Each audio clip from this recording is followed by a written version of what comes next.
The CP Republic is brought to you by Smart and Talk and Text. And welcome to the review of the Cherry Mobile F5 Power here at the CP Republic.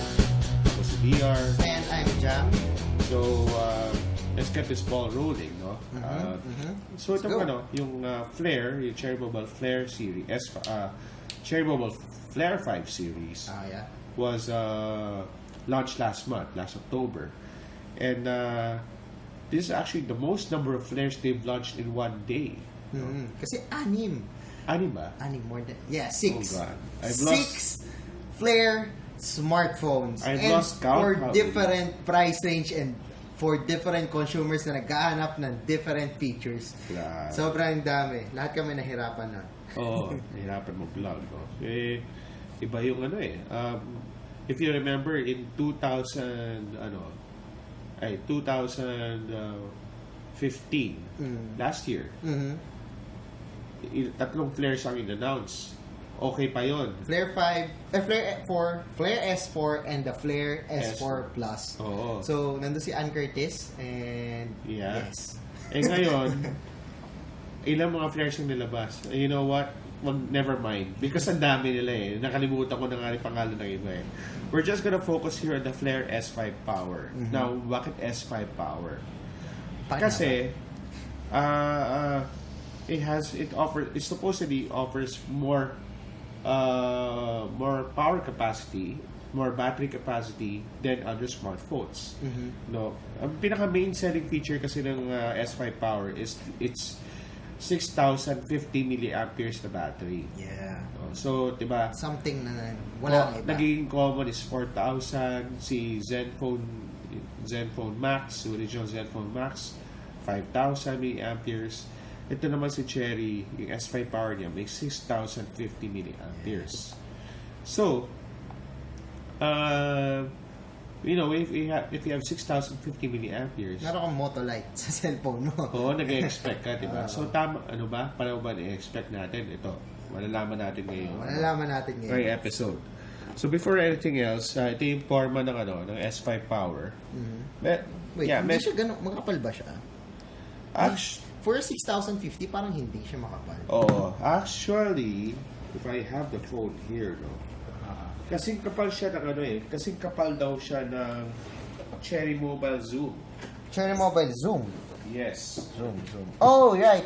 The Zoom has a big battery then. I believe it's 4,000. 4,000 milliamperes naman yung battery nun. 4,000. So, this is the Zoom. Halos same kapal siya. Pero 4,000 milliamperes itong Zoom. Pero hindi sila same ng Yan. Same ng kapal, pero actually similar lang siya. Yes. Oh, actually almost identical pag inano ko siya. Pero yan. Yeah. But of course, at this angle, halos makikita nyo halos pareho lang Halos siya. pares lang. Pero pag nasa na siya, nakapatong siya. Ayan. So, it's really possible na magkameron ng 6,050 at the size ng ganitong smartphone. Yeah. Since mataba siya. Right. So, ngayon, the back cover is non-removable because you cannot remove the battery. So in order for you to insert the SIM cards, the SIM card slots ito ay nakalagay dito. Oh, yeah. Yeah. So parehong micro SD ang gamit niya. Yeah. Dual micro SD. Tapos headphone jack na dito, then I don't know what's this. I forgot kung ano itong nasa... It's that? What's that? Wait. No, It's not infrared. hindi infrared. Hindi kaya flashlight or something? Oo. Hindi ko pa nga natitest yung flashlight ito. So, maybe it's flashlight? Hindi, dito yung flashlight. Weird. So, ano yan? Yun, nasa taas. Malabo nga eh. Ano? Well, anyway. So, power button, nandito sa gilid, volume rocker. And what is this? Ano nga ba yan? Oddly, this is a camera button. And it's in the middle. So, labo, diba? Sorry, pero nalalabuan ako sa ganyang Hindi setup. na mag-picture na nasa gitna yung Oh. shutter button. At the back, you have the flash, you have, of course, this is the camera, and ito yung fingerprint scanner. Yeah.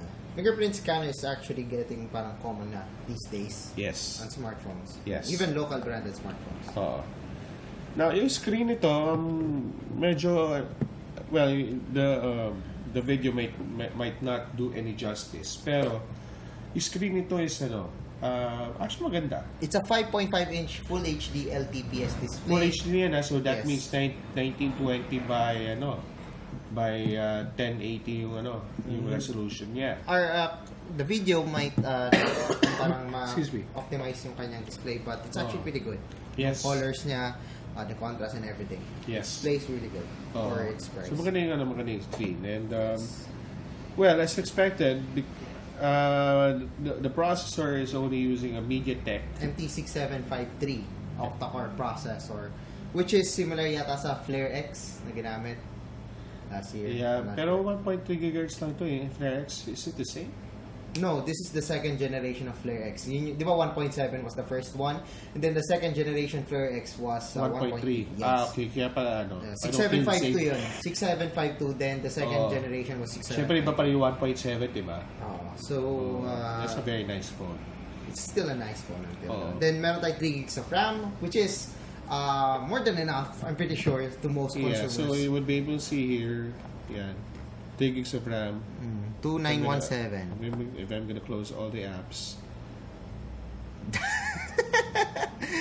Legend, you can see anong how many ginagawa mo? apps. You can see how many apps na nakabukas. That's 827 MB. Ay, pabisa nga, 1,400 ang na-occupy niyan eh. Well, Pero I have to agree with you. Kasi gumagana pa rin eh. power users like us, katulad dito, 1,200 my phone right now. Yeah. I just checked. Yan. So, okay. Now, how's the performance? Well, before we proceed sa performance, Okay. napansin ko lang talaga, compared sa Flare X and other Cherry Mobile smartphones, mas may pagka-vanilla yung Android nila. We don't have, we have bloatwares, of course, the Movie Club, Opera Mini, and everything. May Pero, mga iba nga sila, parang may adware pa. yeah, may adware. Pero ito ba, may lumalabas sa advertising? So, as of the moment, wala pa naman. Okay, thank God, wala pa. Pero so far, ito we're using a launcher na hindi modified. This is the stock launcher na nakikita sa Vanilla Android. And wala tayo ng mga pesky widgets and applications na, sa launcher nila. So, it's Yes. very smooth and very comfortable gamitin. Just like how I use sa mga Nexus smartphones ko. Yeah. So, I'm pretty happy with that. Oh, well, that's what's nice about Cherry. And take note, we are using an MT6753 processor. Hindi nila binabago yung... Hindi nila binago, pero parang mas mabilis siya ngayon. So, it's more about the experience and not about the processor or something like that. Yes. Now, with regards to the performance, I have nothing to say. Nothing, nothing bad to say. In real world, though, just to give you an idea lang, sa Antutu benchmark score, it was able to garner 39,000, which is in today's standards, diba? Mababa na yan. Mababa na yan. We have more than And- 100 na ngayon sa high-end flagship smartphones. It's If less than half. you see the ranking it's lower than these phones, and you can see the score, lalayo. We're at the number 36. Oo, And kasi 39,000 yan. Nexus 6 pa yung kalaban niya. Ito, Mi Note 3 ba to? 43,000. I'm not sure if that's the Note 3. Alam mo naman, maraming Chinese brands na they're using the Note name. So, I'm not sure if that's the Note 3. But basically, diba? You get the basically, point, guys. Na It's really, by today's standards, it's mababa low. na yan. Yes, it is. Pero, power users can still use this, use the S5 power. But sometimes there are, like for example, nag-open ang Facebook, may konting lag Yes. kung nag-open. Once in a while, nagkakaroon Well, ng to be fair naman, Facebook has its own problems din the application itself. So, sometimes, even if you have the Galaxy S7 Edge or the iPhone, minsan talaga, the application really suck. Kasi Yeah, pero- the Facebook app sucks talaga minsan. Pero tingin ko kasi, it's It has more on something the- to do with the processor. Yes. Okay. It has something to do with the processor. Because I don't encounter such in the Zenfone 3.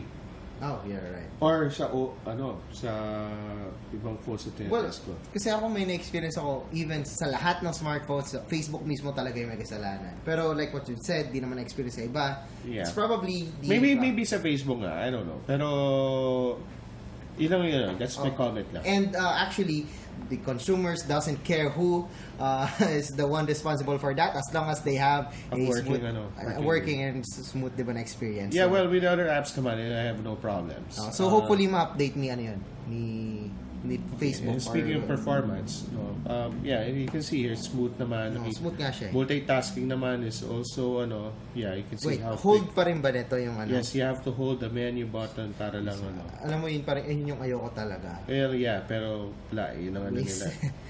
Ang ko sa Cherry, if they have to change siguro yung button sila, they have to replace it with the recent task button kaysa sa menu button. Mas prefer ko yung recent task. Kasi yun na yung future ng Android eh. They're going that way. Yeah. Tapos, let's try gaming. Jam, you do the honors for this one. You did it. I like that game.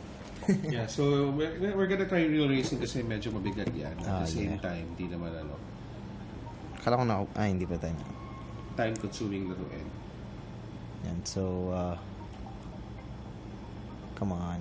Load up. Come on. Come Yeah, on! kasi pinatay ko. Kaya ngayon, matagal yan. Well, yeah, as you could see, hindi, ito yung short lang yan. Oh, wait, ulit tayo? Yeah. Okay lang yan. Okay, yeah. Hindi mo kasi tinapos kanina eh. Hindi ko nga tinapos eh. Kala ko yun na yung wait. Yeah, whatever. Yan, as you could see, we have, kasi serial racing nag-a-adjust depende sa device mo eh. I'm not sure if the video can do the justice, but we have a pretty good graphics right now. The lightings are good, the shadows are good, reflections and everything was pretty good, but the frame rates isn't the best that you could see. I mean, it's not 30 frames per second. You could actually see that in your eyes. I'm not sure if you could see that in the video, but it's not 60 frames per second. Pero It's very playable. It's yeah. playable and hindi siya naglalag na kahit maraming kotse kanina, so you could see, hindi siya yung naglalag ng ganon. Nakikita nyo, meron yung mga reflection doon sa glass. Which kasi is, may mga iba naman as long as, ako personally contento na ako sa ganito eh. ako din eh. And as you Pero could if you're really going to check yung sometimes, si Jam, seasoned gamer yan. So, you can already tell how if the game is flawless or not, diba? And medyo taxing na yung kanina yung maraming kotse, maraming 3D objects. Taxing na sa hardware yon. But as you could see, still play. Oh, haha, bye. As you could see, still very playable na Hindi siya yung naglalag to the point na ay, playable to, pero pagdating na sa medyo mabigat, biglang hindi nagiging playable. No. Doesn't go to that way dito sa Flare S5 Power. As you could see, parang mas okay siya sa 6753 with 3 gigs of RAM. So, yan, ganda. Yeah, so Yan, ganda naman ng graphics. yeah, for this game, I think it was able to do well. Yeah. And I guess the same thing.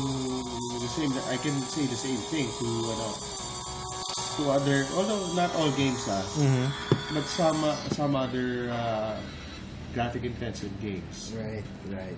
I'm not sure how NBA 2K16 would fare on Probably the lowest settings. 2K16, 2K17, lowest setting siya. Yeah. So, ganun yung, Excuse I me. guess. Alright, so let's go to the camera side. And the camera of the S5 Wala Power. napansin ko dito, hindi mo kita yung back button and yung mini button. Hindi mo kita. So, hindi siya umiilaw talaga. Hindi. Kala ko hindi lang yung reflection. So, medyo pag new user ka, medyo, what? Nasa yung button? Pag wala kang alam sa Android or something like that. Diba? Right. So, ilang megapixels sa camera natin dito, Jam? We got a 13 megapixel rear BSI camera, and then sa front is a 5 megapixel front camera. Yeah, so we have some samples here. And ito yung, well, we have something.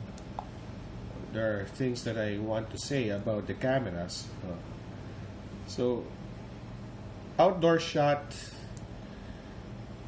This is an outdoor shot of Mall of Asia. And the real picture, actually, is Medyo kita naman sa camera natin right now. Yan, medyo nakukuha ng konti. Pero as you could see, the whites are blown out. It's pale. Yeah, it's pale. You look at the red nung pinaka-ano ko malaki siya. Pale yung ano niya eh. Yung talagang overall ano niya. Oo. Pale yung Output. output niya eh. And even if you transfer this to a MacBook Pro para makikita mo sa retina display yung tunay na niya, kulay niya. Hindi talaga, walang dating eh. Talagang wala. Wala talaga dating. Just, So, like itong rin, sa yung Conrad Hotel. Conrad Hotel? Yeah. Oh, yes.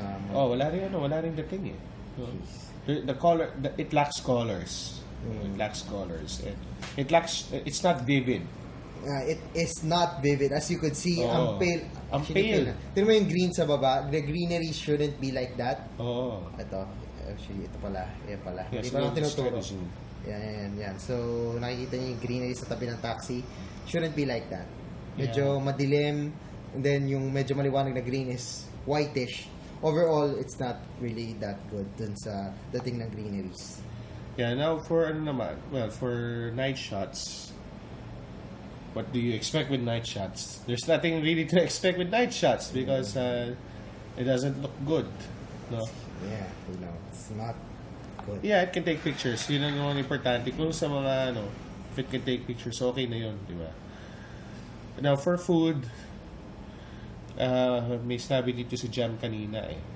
Yeah. Look at that. Yung chili ba yan? Chili. Yeah, yung chili. The greens and the reds, parang hindi kuhen. Namumutla yung pagkapula nung chili. Oo, parang tayo. Yung, ang tawag sa green na yan? Yeah, whatever. That vegetable is. Hindi, supposedly ganyan yung niya. Yung parang range nung pagka-green niya isn't that good in my eyes. So, medyo sala siya sa true colors na nakikita mo in real life. Ito yung lalagyanan ng Sholambaw. Yeah. Ito. Ito na naman Ano tawag doon? Basta yung lutuan niya, yung steam niya, Oo. hindi ganyan eh. Medyo ma-white pa yung dating niya. Parang kulang ng kulay. Kulang ng pagka-vivid yung colors niya. Tawag doon? Color accuracy. Yeah. Is it that good? Ito nga rin itong dessert, di rin ka nais kainin. Yeah, the watermelons, maputla. Actually, mango to eh. Mango ba? Ano yung green? Ano yung red pala? Red. Hindi, yung red watermelon. Okay. Oo. Mango yung nasa baba. Yes. Tapos ano yung green? Kiwi. Well, madilim yung pagka-green. Hindi ano yung color accuracy niya. It has something to do with the color accuracy. Tingnan natin yung The front camera. selfie ni Mr. Tech Pinas. Medyo namumutla. The late Mark Macanis. The late Mark. Kasi parating late eh. Lagi late. Si Mark, medyo maputi dyan si Mark yung dating ng niya. Hindi siya skin tone. Hindi maganda yung skin tone ng Kaya hindi nag-adapt yung Or dahil sa lights. It's possible din na sa lights ng kasi mukhang ma-white in fairness yung naman colors. kasi wala naman, sa bagay mo. As if you expect cameras to have beauty, diba? Naka-beauty yan. Hindi, walang beauty mode to eh. Wala. Oh, wow, okay. Pero siya? I mean, Hindi naman siya naka-makeup yan. Pati ito pala yung dot sinusunod ko. Yan. Hindi naka-makeup si Mark. Hindi yan. naka-makeup. So, tama lang. What I expect sa isang local brand is kung ano yung makukuha mo sa isang local brand. Yeah. Well, as far as ito, ito indoor shot naman. So, we have 2 shots of this. Ito, walang walang HDR. Ito may HDR. So, which one is better? I think gusto ko yung green. Meron bang better o none is better? Although hindi siya, so medyo malabo yung dating niya pag naka-zoom in. Pero mas gusto ko yung green. Gusto ko yung pagka-green niya dyan. Medyo nakuha niya yata yung, hindi. Ito kasi hindi. Pero mas sharp kaysa doon sa kanina. Yeah. Yun lang. Tama lang. Yeah. So, those are the rest of the pics. And ito may HDR din to. And, yay, green. yeah, pero hindi makita yung logo ng SM. So, the camera, as usual with Cherry Mobile. So, isang Cherry Mobile smartphone. Every time we review a Cherry Mobile smartphone. Well, actually, most local brands are like that. Most local brand smartphones. Well, not all smartphones naman. Not all Cherry Mobile smartphones are like that. Pero from what you can spec, yun na yan. Yeah, pero, nakakapagod, Nakakapagod ba? Nakakapagod po muna ng camera ng Cherry Mobile. Yeah. Kasi, well, I mean, for us, kasi, for their, for the fans, Na especially na hindi naman techy, parang pwede na sa kanila yun eh. Mm. Pero tayo kasi syempre, we know a lot more, no? You know, because that's why we're tech bloggers, eh. That's why we review.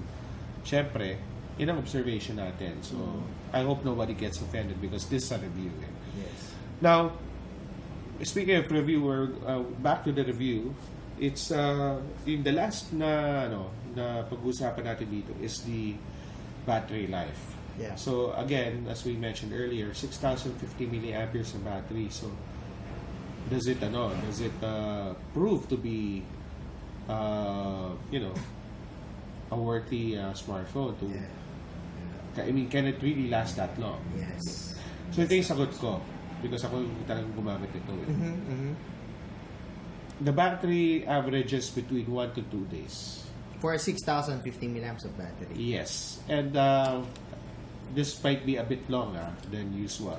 Sabihin ko. Pero, kasi, a 5,000 milliampere battery like the Zenfone Max. No?